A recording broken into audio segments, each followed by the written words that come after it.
Eu sou a Inês Moreira, tenho um percurso muito híbrido e nasci no Porto, estou baseada no Porto, embora tenha vivido noutros sítios e tenha uma formação que cruza várias disciplinas. E imagino que a aproximação para este conjunto de questões que vão ser colocadas se prenda com o percurso que eu fui tendo, que se foi aproximando da curadoria. Eu comecei por estudar arquitetura na Faculdade do Porto, estudei durante 4 anos e depois fiz os anos seguintes em Barcelona, onde me aproximei da teoria crítica e do pensamento contemporâneo, teoria crítica sobre a cultura contemporânea num sentido bastante abrangente. Depois fiz um mestrado em Barcelona e tive vários desenvolvimentos profissionais em cidades diferentes. Mas no fundo sou arquiteta de formação, estudei as questões do espaço, as questões técnicas, mas comecei por me interessar cada vez mais pelas dimensões culturais do espaço. E é nesse sentido que me fui aproximando da curadoria. Hoje chamo Curadoria do Espaço ao nome que dou ao meu tipo de prática, é o nome que dou a este tipo de projetos híbridos, algures entre a ocupação de um contentor e a reflexão sobre esse contentor, é a Curadoria do Espaço, mas para chegar também a este ponto da investigação, tive diversas colaborações com artistas e com instituições, umas mais formais, outras menos, que foram de algum modo formando o meu percurso. Penso que também foi importante a passagem que tive pelo Ministério da Cultura, no Instituto das Artes, na altura dirigido pelo Paulo Cunha e Silva, onde criei o Laboratório de Arte Experimental, que era uma plataforma de interseção de disciplinas criativas, a arte, a dança, a música, as artes visuais, a arquitetura, o design e também práticas mais científicas. Penso que isso foi muito importante, com uma colaboração que tenho com o Paulo Mendes já há muitos anos, inicialmente na Bienal da Maia em 2001, mas também quando fizemos o terminal na Fundição de Oeiras em 2005, que foi preparado em 2004, 2005, e depois um percurso académico que sempre tive, desde a formação como arquiteta, o mestrado que fiz em Teoria da Cultura Contemporânea, mas também depois o doutoramento que estou praticamente a terminar em estudos curatoriais, numa área que se chama Curatorial Knowledge, no Goldsmiths College em Londres. Portanto, eu penso que é importante este enquadramento institucional, as colaborações mais criativas e um percurso bastante académico, clássico, para contextualizar o meu trabalho curatorial. A minha linha de trabalho é mais baseada na investigação e na pesquisa de conceitos ou de plataformas ou de modalidades tanto de relação como modalidades curatoriais, como experimentação com formatos que nos permitam estabelecer modos de diálogo. O que é que eu quero dizer com isto? Quando comecei o projeto Petit Cabanon, que penso que será o projeto de referência sobre o qual vamos falar hoje, foi uma resposta à falta de espaço de discussão que eu sentia que existia, que pudesse fazer uma interligação entre o mundo mais cultural e o mundo mais académico, evitando a formalização em objetos, isto é, a produção artística enquanto produção pesada, seja de ateliê, seja de pós-ateliê, seja no formato de pós-produção, independentemente da contextualização que se queira dar à criação de objetos. A mim o que me interessava era pensar para além dos objetos, antes ou depois, mas não nos focarmos na produção objetual artística.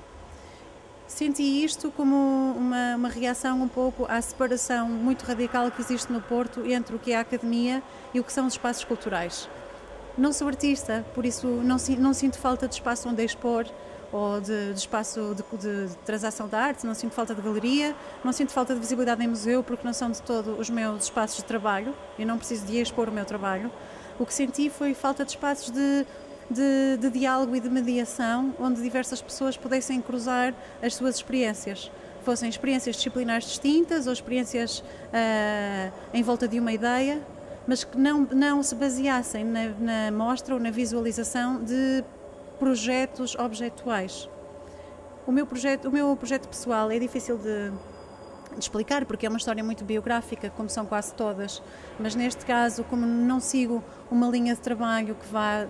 como do curso de arquitetura para a curadoria de arquitetura, ou do curso de sociologia para o curso de curadoria, ou de história da arte para a curadoria, como o meu percurso não é este, também não é o papel de um artista curador que está simultaneamente em 2 tabuleiros, porque eu não sou artista, de onde esse tabuleiro eu não jogo. penso que é necessário explicar um pouco, num percurso biográfico, como é que as coisas foram acontecendo, porque na verdade o campo de trabalho foi emergindo de diversas experiências. Focando-me neste período entre 2001 e 2012, é praticamente todo o meu percurso profissional, porque acabei o curso em 2001 e em 2012 estamos aqui nesta exposição que comissariei com a Aneta Chiwak. Por isso, estamos a falar do período entre ter terminado a formação como arquiteta e ter montado este projeto e outros na Capital da Cultura em 2012. Foram acontecendo vários episódios e encontros, muitas vezes com pessoas e com instituições que foram abrindo espaço para uma certa hibridação disciplinar. Portanto, a minha relação com as artes visuais é uma relação de especulação sobre os limites entre o que são outras áreas de conhecimento e as artes visuais. Nunca na tentativa de expandir o limite das artes visuais de dentro para fora, porque eu me sinto absolutamente de fora. Não sou artista, não sou historiadora de arte. Portanto, a minha relação com as artes visuais, de algum modo, assemelha-se à relação com a sociologia ou com a filosofia. São disciplinas nas quais acho importante aprender e acho importante criar espaço de ligação, mas não expandindo o campo a partir de dentro. Sendo mais concreta, por exemplo, o mestrado que fiz estava localizado no Centro de Cultura Contemporânea de Barcelona,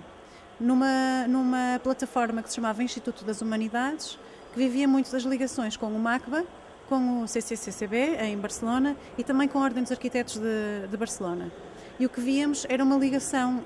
interinstitucional, em que, por exemplo, um tema era lançado à cidade, a cidade estava a debruçar-se sobre uma questão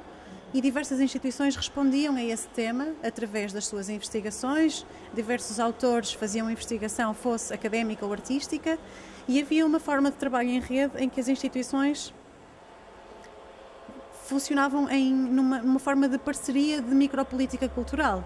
Como eu convido este, tu convidas aquele, dividimos as despesas de alojamento, as despesas de honorários, o convidado que vem para uma instituição dá aulas numa outra escola, vêm os estudantes visitar, portanto, de uma forma bastante com uma geometria rígida, mas com um funcionamento informal, porque as instituições sabiam onde se posicionar. Havia uma forma de tornar mais especulativo o pensamento, que não fixando dentro da sua disciplina.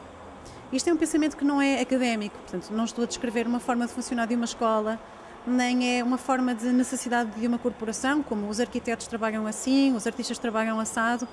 Portanto, não me estou a basear em modelos corporativos nem em modelos académicos, mas em formas de relação em que as instituições se articulam, potenciando o espaço, que é um espaço de visibilidade. Portanto, as referências que fui tendo desde 2001 até agora, passando com essa passagem por Barcelona e a experiência em Lisboa, que foi uma experiência muito mais rígida no sentido de um pensamento top-down, o que é que o Ministério da Cultura pode fazer? Tem um olhar panótico e pode definir zonas de atuação e privilegiar umas ou outras, atribuindo subsídios ou atribuindo espaço ou convite. É realmente um modo de trabalho que é top-down, mas se tivermos um conhecimento bottom-up de quem é que está a trabalhar, é muito mais fácil tomar decisões que não são só informadas, como que possam potenciar certas áreas de atividade e de pensamento. Portanto, nesse sentido, o conhecimento de como funcionam os coletivos ou de como as associações se vão organizando é fundamental para que esta forma de relação entre o que é a investigação, o que é a política cultural e o que é a produção se vão cruzando. E depois desta experiência em Barcelona e da experiência no Instituto das Artes, no meu percurso pessoal, mantendo a linha biográfica, o que senti foi que o trabalho se ia tornar demasiado burocratizado ou numa linha política no sentido da institucionalização, o que permitia muito pouca margem de investigação, muito pouca margem especulativa, de onde me pareceu importante pertencer a um grupo de investigação que se chama Curatorial Knowledge, que funciona como um think tank PhD, e eu passo a explicar. É um grupo de trabalho em que existem seminários, mas os seminários são abertos, os investigadores podem contribuir com conteúdos e os convidados também. É um tipo de doutoramento em que não existe um ano de seminário e 2 anos de tese. Eu já vou neste momento no 6º ano de doutoramento e os seminários continuam a ser praticamente obrigatórios.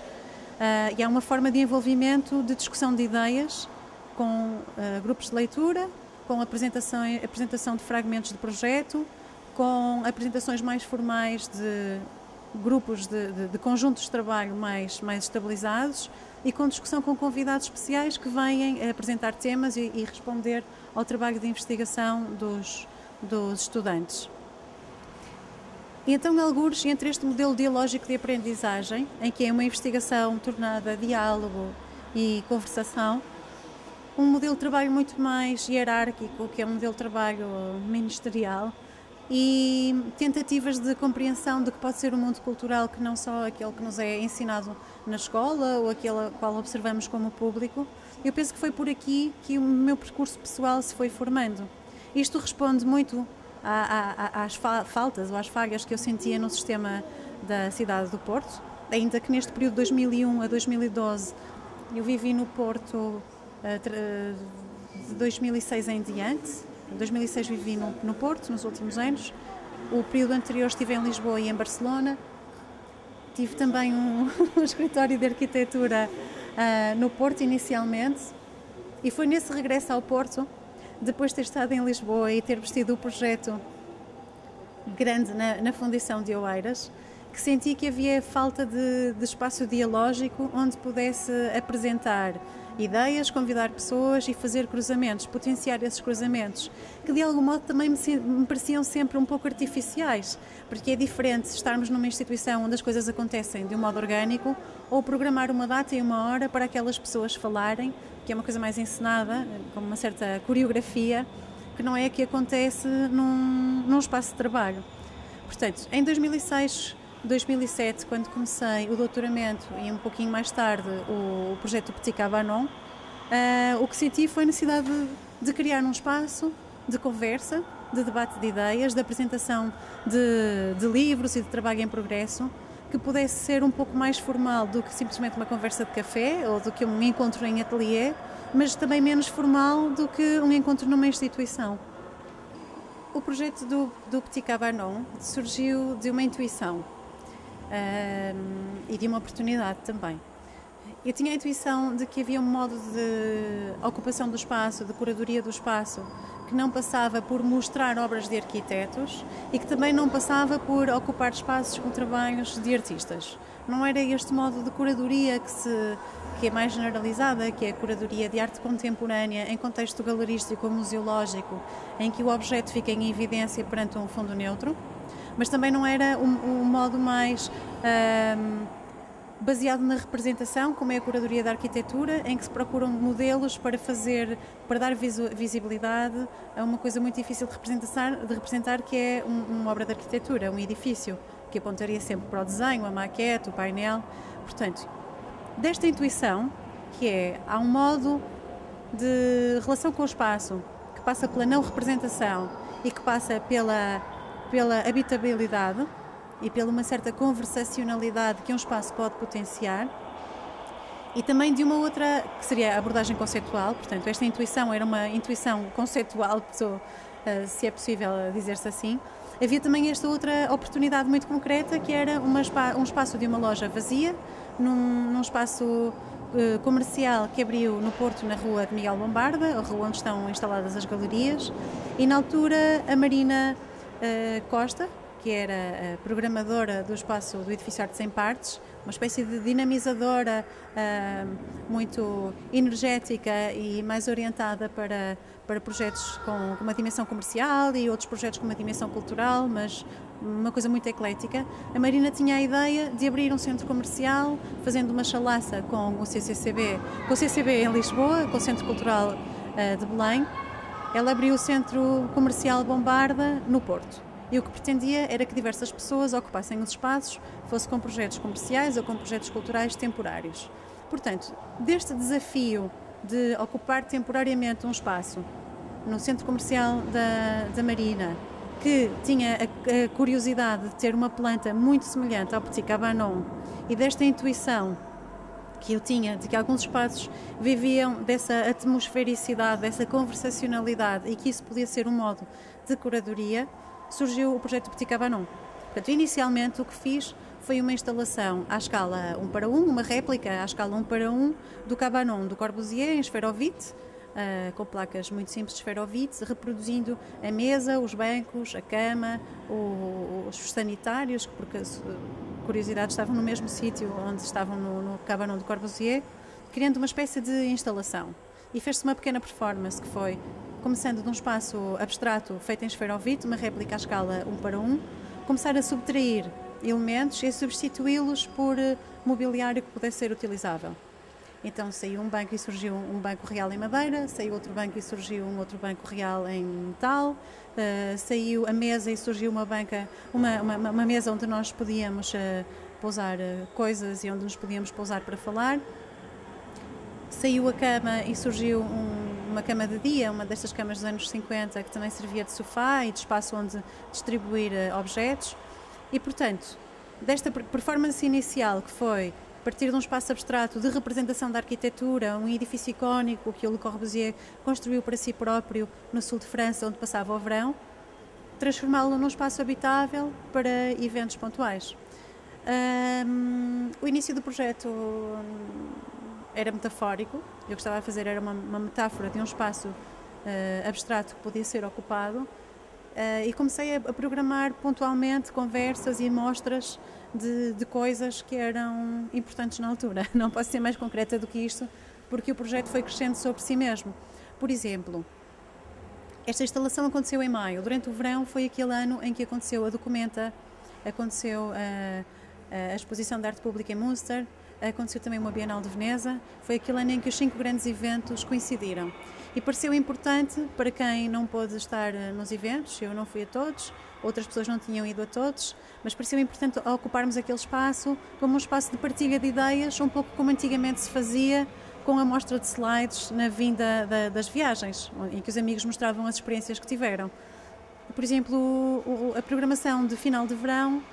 o que fez foi trazer essas pessoas que tinham passado o verão a viajar e a ver as exposições, tinham recolhido catálogos e pósteres e flyers e toda esta documentação que as pessoas trazem para si mesmas, e despoltar pequenas conversas em que foram apresentadas os highlights ou os gostos e os não gostos, e criado ali um espaço de reflexão. Aconteceram também pequenas exposições pontuais. Uma das curiosidades que os convites tinham era que o convite mostrava sempre a exposição anterior. Portanto, eu convidava para a exposição que ia inaugurar este mês, mostrando o que tinha lá estado na exposição anterior. Não havia uma ideia de resposta de umas exposições para as outras, mas o que importava também era acentuar esse lado um pouco caótico da própria programação. E em vez de sublinhar o lado objetual do trabalho que se ia mostrar, era um pouco mostrar as várias possibilidades do que ali podia acontecer. Então os convites tinham sempre impressa a instalação em relação com o espaço, que era um espaço curioso, porque eram 2 montras em vidro e 2 paredes em tijolo, em rebocado branco. Portanto, eram 2 paredes brancas, 2 paredes de vidro, podiam ser vistas de fora para dentro ou de dentro para fora, onde aconteciam coisas. Grande parte dos projetos foram também performances sobre a ideia de mesa. Houve vários tipos de mesas, várias formas de sentar, várias alturas, várias formas de nos relacionarmos com o sítio onde estamos sentados, e isto também permitiu experimentar com a questão da conversacionalidade como formato. Portanto, não só as conversas aconteciam ali, como os modos como se conduziam as conversas e os truques com os quais o espaço pode manipular um acontecimento também foram experimentados. E nesse sentido, mais do que me focar nos conteúdos das conversas que ali aconteceram, que penso que ficaram para quem lá esteve, e estão gravadas em cassete, mas não penso que tenham que ser ouvidas. Portanto, para além da experiência de lá ter estado e da experiência da forma, o que eu penso é que houve ali uma dimensão muito experimental, que não pretende ser reproduzida, mas que tinha uma finalidade em si mesma. E aliás é curioso porque num convite que tive da Aneta Schiwak, que agora foi minha co-comissária neste projeto aqui, no ano passado, para participar na exposição alternativa em Gdansk, na Polónia, ela o que me propôs foi mostrar o arquivo do Petit Cabanon. E o arquivo do Petit Cabanon parecia-me uma coisa impossível de se mostrar. E então o que fizemos foi reconstituir o espaço do Petit Cabanon também em papel, de uma forma bastante frágil, utilizando elementos cenográficos de outras cenografias que, entretanto, fui fazendo, assinando como o Petit Cabanon, porque o nome do projeto e desta criação de espaços efêmeros para a mostra e a discussão passou a ser o modo como eu assino os projetos cenográficos que desenvolvo para outras pessoas, não os meus. E então essa instalação que fiz para a Aneta Schiwak consistia numa réplica à escala 1:1 em papel, em cartão, com elementos cenográficos de outras instalações, onde estava a correr em som aberto uma conversa do género da que estamos aqui a ter nós, sobre o que tinha acontecido no Petit Cabanon. E uma das conclusões que chegamos foi que, nessa conversa, foi que a única forma de arquivo possível para um projeto conversacional é uma conversa sobre esse mesmo projeto. O que é um bocadinho tautológico, é tautológico e de algum modo também erode a possibilidade de memória ou de reavivar uma memória, mas quando um espaço o que propõe é ser um sítio de conversa, não pretende ser reconstituído pelas conversas que lá aconteceram, mas enquanto modalidade de encontro. E nesse sentido, uma conversa sobre o Petit Cabanon é a melhor forma de arquivo do que foi o Petit Cabanon. Não sei se isto faz muito sentido. Dali também surgiram algumas experiências materiais bastante concretas, por exemplo, a questão do uso de materiais simples e pobres e de fácil montagem para projetos de baixo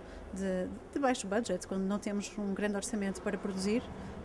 que leva a soluções mais inventivas, como a utilização de cartões e de esferovite, o que para a questão da cenografia e da arquitetura penso que tem relevo, para a questão de ampliação de escala, porque se pensarmos naquele espaço não só como um espaço de discussão ou de mostra de pequenos objetos, se pensarmos como um espaço de experimentação sobre o próprio espaço, serviu como maquete à escala também para a experimentação para outras cenografias e outros projetos. Um deles tinha acontecido ligeiramente antes e veio também informar o que ali aconteceu no Petit Cabanon, que foi o projeto XXS, que desenvolvemos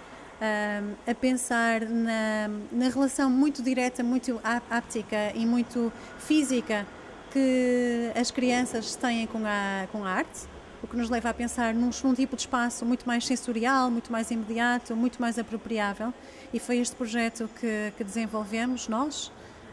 o José Maia e eu, que teve base no metro do Porto, mas um pouco pensando como uma plataforma disponível num espaço não hegemónico da cultura, mas um espaço acessível, que nos foi cedido, que era de fácil relação com a cidade, porque tinha visibilidade do exterior, não exigia demasiada mediação com uma cultura de elite que passe por encontros burocratizados ou que passe por demasiadas marcações. Portanto, era um espaço transparente, disponível, uma plataforma ali no centro da cidade do Porto, na zona da Trindade, em que o que fizemos foi revestir o espaço também com um material muito refletor e maleável, como era o espaço do Petit Cabanon, também tinha esse mesmo tipo de revestimento, onde as pessoas podiam chegar, descalçar-se, perder os sapatos, e as crianças tinham uma relação muito direta com os objetos expostos. Nesse sentido, apenas neste, era uma exposição mais objetual, porque tinha elementos físicos com os quais o público, entre os 2 e os 5, 6 anos, um público não alfabetizado, portanto, que tem uma relação com a exposição que não se baseia nas tabelas e no discurso, mas que se baseia na visualidade e na fisicalidade. Este público tinha uma relação com os objetos, mas não enquanto objeto artístico, era enquanto objeto da experiência. E um pouco esse tipo de experiência imediata, como acontecia com o Petit Cabanon, ainda que muito mais baseado nos conceitos e nas ideias, assemelhava-se à experiência espacial que acontecia no projeto XXS. Eu espero não estar a efabular, mas são conclusões que passados uns anos fui tirando do que ali aconteceu. E aliás, uma coisa que acho que era desconcertante, mas ao mesmo tempo era muito gira, era que nós olhávamos para o projeto XXS como um conjunto de instalações de autor. Tínhamos o trabalho da artista A, do artista B, do artista C, do artista D, mas as turmas, quando ali chegavam, não viam isso. Ou os grupos de miúdos, quando ali chegavam, o que viam eram coisas com as quais interagir e com as quais brincar. E elementos da instalação A, no final de cada visita, estavam no extremo oposto da instalação B. Elementos que não era suposto estarem ali ficavam perdidos, como um sapato ou uma meia ou um bocado de uma mochila. Ou alguns elementos desapareciam porque os miúdos levavam-nos com eles, um bonequinho ou pequenos objetos que nós víamos como componentes das instalações, porque olhávamos para aquilo com um olhar mais disciplinado. Mas foi uma experiência, bom, absolutamente desconcertante nos primeiros dias, porque não sabíamos relacionar-nos com aquele espaço e impor limites, porque parecia que havia uma desordem imanente. Mas depois percebemos que era exatamente isso, essa ideia de um modo de exposição não objetual passava também por nos lidarmos com um público que não estava preocupado com os limites do objeto, não estava preocupado com os limites da autoria, nem com as definições curatoriais e conceituais ali por detrás. E nesse sentido, enquanto espaço um pouco caótico, onde as coisas podem ser lidas de um modo mais académico, mais disciplinar ou absolutamente intuitivo, é um pouco o que aconteceu no Petit Cabanon, que nasceu de uma intuição, de uma relação com um espaço, não só um espaço existente, mas a ideia de um espaço em transformação, em que neste caso não era um projeto destinado a crianças de maneira nenhuma, mas era um espaço pedagógico para nós próprios, em que podíamos criar a nossa própria rede de relações e de discussão. Uma das surpresas que tivemos em ambos projetos, mais no projeto XXS, porque a escala do projeto é outra, portanto a escala é tão grande que leva a uma relação intensa com o espaço, foi essa questão performativa do modo como nos podemos relacionar com uma exposição que não seja estritamente visual ou experiencial, no sentido de termos um visitante, um observador estático e disciplinado. E na altura convidamos a Susana Chioca e o António Lago, que são criadores mais ligados à área da performance e que tinham experiência educativa, em serviços educativos, mas também tinham um trabalho artístico vocacionado para essa relação mais física e corporal com o espaço. Convidámos-los a definirem visitas criativas, que eram visitas imaginadas por eles. Elas próprias, essas visitas, foram aprendendo consigo próprias, porque a mesma surpresa que nós tivemos quando vimos os miúdos a interagir com o espaço, penso que eles próprios também tiveram, e perceberam que as visitas não podiam ter uma narrativa, não eram visitas com uma narrativa em que se contasse uma história da arte, ou em que se contasse o conceito dos criadores, ou o conceito dos... Nós não chamávamos aquilo comissariado, penso, chamamos sempre um projeto criativo, pelo menos acho que não chamamos aquilo um comissariado, chamamos um conceito de... Portanto, nem o conceito podia ser transmitido como narrativa, nem o conceito das peças artísticas podia ser transmitido enquanto conceito. E o que eles encontraram foram formas de relação com o espaço muito mais físicas e lúdicas, em que o guia podia começar com um desenho e depois ter um trabalho de gatas ou com mímicas ou com uma espécie de devir qualquer coisa, de devir boneco, de devir animal, de devir coisa, com uma relação muito mais direta com o espaço. Não sei se existe um paralelo muito direto com o Petit Cabanon a esse nível, porque o público do Petit Cabanon era controlado, não era um espaço de porta aberta em que entrava quem quisesse. Eram eventos marcados, eram apontados num calendário.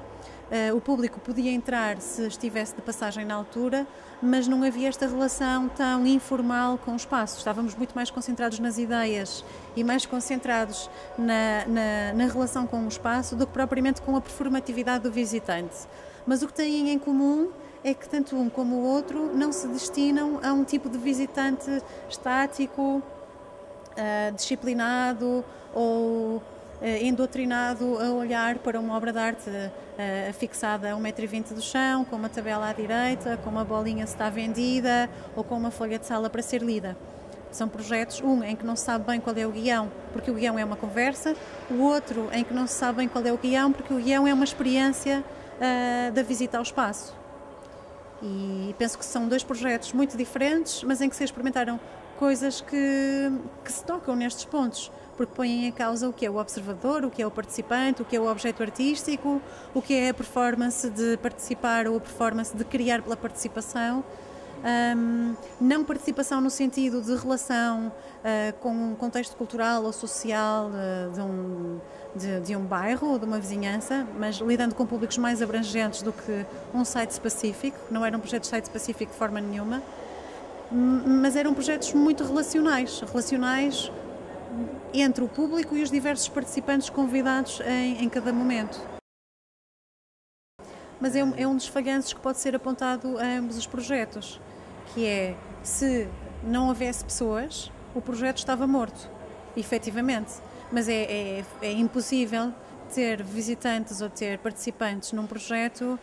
8 horas laborais por dia. É impossível ter visitantes das 10 da manhã às 6 da tarde contínuo a interagir com o espaço. E nesse sentido, tanto o projeto XXS como o Petit Cabanon podiam parecer coisas incompletas ou um bocado desconcertantes a quem o visse não estando ativado. E é por isso mesmo que também me parece que a melhor forma de arquivo do Petit Cabanon é uma conversa sobre o Petit Cabanon e a melhor forma de arquivo sobre o projeto XXS, não sei, nunca pensei assim, mas se calhar é voltar a montá-lo. A melhor forma de arquivo é voltar a montá-lo e experimentá-lo. Não é possível transmitir a experiência que um grupo de crianças dos 2 aos 6 anos, orientados por um performer, pode ter. É uma coisa que acontece ali, é efêmera, é única e vive de planos de intensidades, não pode ser quantificada. A questão da mediatização ou da comunicação, a relação com um público mais abrangente é bastante curiosa, tanto no projeto XXS como no Petit Cabanon, como em projetos como o projeto de Vir Menor, que comissaria para a Capital da Cultura, como o projeto Edifícios e Vestígios, que tem 3.000 metros quadrados e onde estamos sentados agora, porque se assemelham muito. Isto é, há uma rede de pessoas que se interessa por certos temas e que vai estando presente, e os projetos correm muito boca a boca. Há folhas de sala que são sempre impressas e normalmente fazemos sempre um site. Acho muito importante que exista uma plataforma online que, à medida do tempo, também foi sendo cada vez mais profissionalizada. No início eram blogs simples, depois começaram a ser redes de blogs, depois sites com programação, agora sites com programação e com pequenos documentários encomendados e canais do YouTube. Portanto, no meu percurso foi havendo um crescendo natural, comecei sozinha e a equipa foi crescendo e fomos tendo cada vez mais recursos para poder divulgar de formas diferentes, também fazendo uso das novas tecnologias e das linguagens específicas destas tecnologias. Por exemplo, usar a linguagem de um spot publicitário quando é para ser um spot curto no Facebook, ou um filme mais longo com uma certa dinâmica quando é um filme longo e aborrecido quando o tema é aborrecido. Mas pronto, isto são questões técnicas ao nível da edição de imagem que também fomos desenvolvendo. Mas se a pergunta é a recepção crítica ou a reflexão dos projetos, então o que eu tenho a dizer é que os projetos não existiram, porque creio que nenhum deles teve qualquer recensão crítica, que não fossem recensões baseadas um pouco nestas redes humanas que existem e de cumplicidades, ainda que haja existem pessoas que nessa altura trabalhavam e eram muito ativas e nós fomos-nos separando bastante por motivos diferentes, provavelmente também por questões de escala de trabalho, porque há escalas de trabalho em que se torna muito difícil manter o contacto cotidiano com pessoas. Mas, do ponto de vista da recepção crítica, são projetos que não existem. Estou a ver se me lembro. Do projeto XXS, acho que não saiu nada em lado nenhum, a não ser nos nossos blogs e de amigos próximos. Era um projeto financiado pelo Instituto das Artes, Ministério da Cultura, tivemos um apoio pontual. Todos os colaboradores receberam os seus honorários, os criadores também, nada de muito generoso, mas foi um projeto feito profissionalmente. A disseminação da informação chegou, porque sei que os atores estiveram presentes e viram a exposição, mas do ponto de vista da crítica, efetivamente não saiu nada. Do Petit Cabanon, lembro-me de um artigo que saiu no 1º de janeiro, do 1º de janeiro, escrito na altura pelo Pedro Bahia, que entretanto é o editor de Arquitetura da Arte Capital, e entretanto, juntamente com um grupo de outras pessoas, ganharam agora o Jornal dos Arquitetos, são editores do Jornal dos Arquitetos, mas penso que para além do Pedro Bahia, do Petit Cabanon, não saiu nada, que eu me recordo. Saiu também uma entrevista com a Sandra Vieira Jurgens no número monográfico especial da revista Arca sobre o Le Corbusier, mas o interesse veio da arquitetura. Foi o Luís Santiago Batista que sugeriu esta entrevista, porque interessava pensar sobre a curadoria da arquitetura e a questão do Petit Cabanon e o Corbusier, portanto veio o convite da arquitetura. Do projeto de Vir Menor, embora seja um projeto com cerca de 23 coletivos internacionais, desde o Chile até ao México, Portugal, Espanha, são 7 ou 8 países, também creio que não saiu nada na imprensa especializada. E do Edifícios e Vestígios ainda é cedo para tirar conclusões, porque faltam 3 semanas para fechar a exposição, mas até à data tivemos umas recensões no Correio da Manhã, no Jornal do Povo e em pouco mais. Portanto, do ponto de vista da crítica, são projetos que não existem. Do ponto de vista da discussão disciplinar, sei que são projetos com importância. Houve várias teses de mestrado que se debruçaram sobre estas experiências. O Petit Cabanon foi estudado por vários investigadores. O conjunto dos vários projetos, sejam mais cenográficos ou mais de investigação, também são alvo de várias investigações, nomeadamente na Nova de Lisboa e no ISCTE. Penso que aqui na Universidade do Porto não houve nenhuma investigação, só a Aida Castro, mas estava a fazer a tese, penso que em Lisboa também. Mas houve vários investigadores da Universidade Nova de Lisboa e do ISCTE que me fizeram entrevistas e que pediram documentação e que fizeram reflexão sobre estes projetos.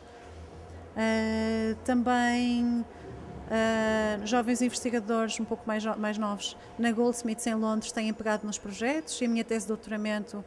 que está prestes a ser apresentada, versa uma reflexão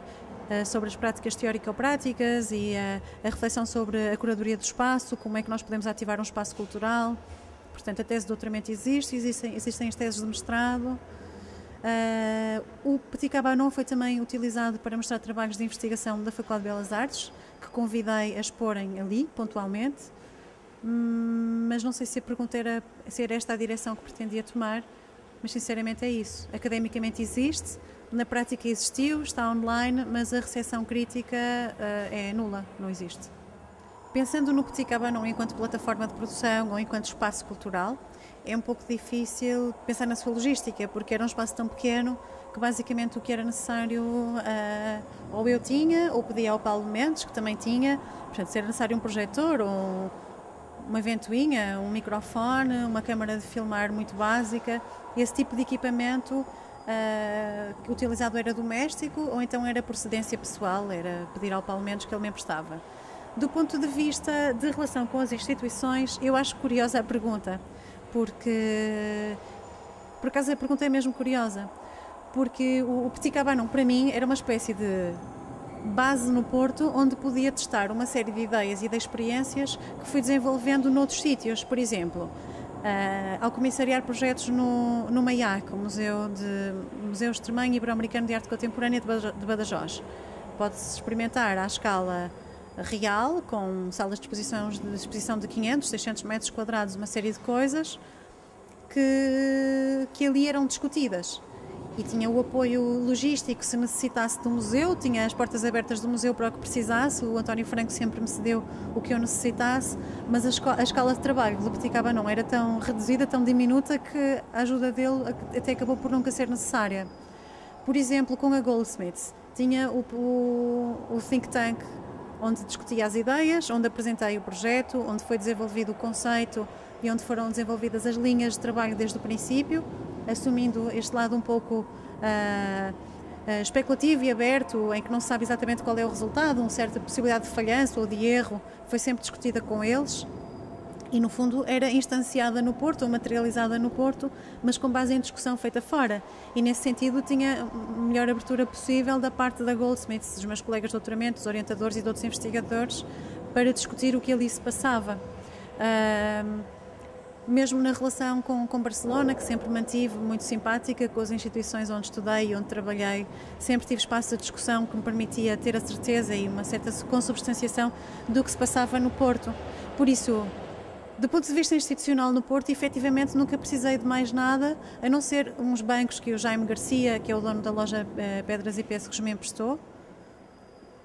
Estou a pensar, mas penso que foi isso, o Jaime Garcia emprestou-me uns bancos, nós tínhamos as ventoinhas e as câmaras e os microfones que precisávamos, e do ponto de vista institucional, de visibilidade ou de núcleo de discussão mais abrangente do que ali estava a passar, sempre tive com as instituições com as quais trabalhava fora. No Porto mesmo, lembro-me que tivemos uma vez uma reunião com os galeristas da rua sobre a ativação da programação paralela, das inaugurações simultâneas, etc. E foi na primeira reunião que tivemos com todos eles que tomaram conhecimento do Petit Cabanon, não conheciam o projeto. A primeira vez que um galerista foi visitar o espaço foi quando expusemos o trabalho de um artista com atividade em Lisboa, em galerias comerciais, cujo trabalho é bastante reconhecido, que levou a que o galerista se deslocasse ao espaço para compreender o que ali se passava. Por isso, do ponto de vista da relação com a cidade, existia a relação com os investigadores e com os autores e com os artistas e com editores que por ali passaram. Do ponto de vista das instituições, também é uma não existência, mas eu também confesso que nunca procurei o apoio das instituições da cidade. Acabaste precisamente de falar da relação com os galeristas, né? Que não era mínima. Não sei se queres acrescentar alguma coisa. A minha relação com os galeristas é diferente da relação, por exemplo, de um artista comissário com um galerista ou de um comissário de artes visuais com um galerista, porque eu sou arquiteta, sou investigadora e sou curadora de projetos interdisciplinares nos quais as artes visuais também trabalham ou também participam. Como não existe um lado comercial no meu trabalho, nada está para venda nem para compra, nunca mediei aquisições, nem vivo do lado comercial da arte. A minha relação com as galerias é cordial e simpática, porque as pessoas são simpáticas e encontramos-nos socialmente, mas não considero uma relação profissional, é uma relação absolutamente social. Na questão da relação com os colecionadores, apenas eu trabalho exclusivamente com criação nova. É raríssimo, eu acho que posso dizer exclusivamente, porque pela primeira vez nesta exposição onde estamos, estou a mostrar trabalhos que já existiam e que vieram da Polónia, que são trabalhos que têm 1 ano de existência, 2 no máximo, e que são originais porque nunca foram mostrados em Portugal. Portanto, eu considero os trabalhos originais neste contexto, mas nunca trabalhei com cedências de peças. A única peça que foi cedida por uma instituição que está presente nesta exposição é o Wavy Block, da Julita Wusch, que é uma peça cedida pela Galeria Nacional de Varsóvia, que é uma peça que foi vendida e que, portanto, foi cedida não por um colecionador, mas por uma instituição. Todas as peças que são existentes foram cedidas pelos artistas que as produziram, que as concretizaram. Portanto, não há uma relação com colecionadores no sentido da cedência de peças nem da venda de peças. E também talvez porque o meu tipo de trabalho é mais investigativo ou mais hermético, mais complicado. Não é um tipo de trabalho que aproxime ou que seja muito interessante para colecionadores correntes. Os colecionadores institucionais, que eu perceba, nunca compraram peças mostradas. Os colecionadores individuais não faço ideia, porque também, como digo, não é uma questão que me preocupe demasiado. Espero que sim, que as tenham comprado, porque os artistas também podem vender trabalho, mas não me preocupa. Também nunca beneficiamos de donativos nem de compras simbólicas. Posso dizer que tenho uma relação simpática com alguns deles, mas não mais do que isto. Da parte de comissários ou de curadores, eu penso que há mais interesse no meu trabalho por 2 tipos de pessoas. Para além das questões do público, mas pensando em termos de pares. Os agitadores, como tu, como a Rita Castro Neves, que são pessoas com práticas muito híbridas, que organizam eventos ou festivais ou exposições, mas com uma escala muito variável, que nesse sentido não estão institucionalizados e que os vejo bastante mais como agitadores ou até como ativistas da educação artística do que como curadores ou comissários institucionais, sem com isto constituir qualquer desprestígio pelo tipo de trabalho, bem pelo contrário. Mas, portanto, existe este tipo de agitadores do meio, que são pessoas que conectam públicos e criadores, ou então autores mais institucionais, como o Paulo Cunha e Silva, que seria absurdo eu não referir, que é uma pessoa com a qual comecei a trabalhar exatamente depois desta mudança do 2001. O Paulo foi comissário da área do pensamento no Porto 2001 até dezembro, e a partir de janeiro, fevereiro de 2002 comecei a colaborar com ele. Ele foi meu orientador de mestrado, fizemos uma série de projetos juntos, trabalhei com ele em Lisboa, fiz cenografias para os projetos deles, temos uma grande cumplicidade intelectual e pessoal, e para mim o Paulo é uma referência muito importante na forma como interliga disciplinas, como consegue também ter uma relação, talvez menos nos últimos anos, também pelos cargos institucionais que assumiu no Ministério dos Negócios Estrangeiros, mas na relação que tem informal com artistas e de discussão direta do trabalho, não só de mediação de objetos que já vêm produzidos, mas de produção de objetos e e de relação com criadores, mas também com outras áreas de pensamento que não a área de formação dele, nem as áreas das artes visuais estritas. Portanto, o Paulo Cunha Silva é uma referência para mim e é uma pessoa com a qual discuto muito o meu trabalho. Tenho amigos pessoais como o Pedro Bandeira, como a Alexandra Araújo, que era produtora na reitoria da Universidade do Porto, que nos abriu portas nos museus universitários e que de algum modo também permitiu esta ligação com o mundo académico e científico muito duro e uma relação com as artes visuais, abrindo um espaço entre o mundo cultural e o mundo científico. E ao nível nacional, sinceramente, também não tenho explorado demasiado, porque tenho trabalhado noutros sítios, em Bordeaux com Didier Fiusa Faustino, em Gdansk com a Aneta Schiwak, em Paris com a Silvia Guerra e o Laurent Fiavet, e portanto tenho colaborações noutros sítios onde há comissários muito interessados no meu tipo de trabalho e com os quais tenho uma relação profissional bastante próxima, em que temos uma relação, seja de discussão, seja de trabalho direto, de encomenda mútua. Por isso penso que tenho uma relação bastante equilibrada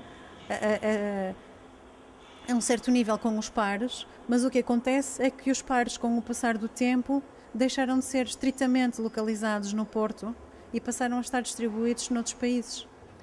Na relação com os criadores, eu entendo-os sempre como investigadores com materialização em diversas disciplinas. Por exemplo, uma pessoa com certo olhar pode usar uma máquina fotográfica e materializar em fotografia, e nesse sentido é fotógrafo, mas a mim não me interessa tanto esse lado técnico da produção fotográfica, mas o que me interessa é a linha de investigação que está por detrás. Ou, por exemplo, uma arqueóloga, o que materializa o seu trabalho em documentos e objetos recolhidos, objetos históricos, mas também o que me interessa é o conceito e o princípio de investigação que está ali por detrás. Ou, por exemplo, um artista que trabalha com um trabalho mais instalativo, o que me interessa não é tanto a materialização final do seu projeto, mas a discussão dos princípios de investigação. E nesse sentido, com o passar dos projetos, com a evolução de uns para os outros e diversas experiências que fui tendo, percebi que o que era mais interessante para mim como investigadora e como curadora era relacionar-me com os diversos criadores ou investigadores ou artistas, enquanto investigadores também. Portanto, procurando o ponto onde as investigações mútuas se tocam e tentar com isso expandir um campo e não focar-me na discussão do objeto ou da materialização do objeto, que muitas vezes depende de contingências tão simples quanto o orçamento disponível. E o orçamento disponível para a materialização de um objeto não penso que seja a definição mais importante para uma linha de investigação, porque a investigação continua independentemente da instanciação nesta materialização aqui, naquela materialização ali ou daqui a 2 meses. E comecei a perceber que num projeto de investigação a médio e longo prazo, as linhas de investigação são mais importantes do que propriamente as instanciações em objetos, sejam artísticos, sejam museológicos, porque as investigações crescem sobre si próprias e os objetos vão parar a museus ou a coleções privadas ou a ateliês ou são arrumados, e nesse sentido os objetos são muito efêmeros.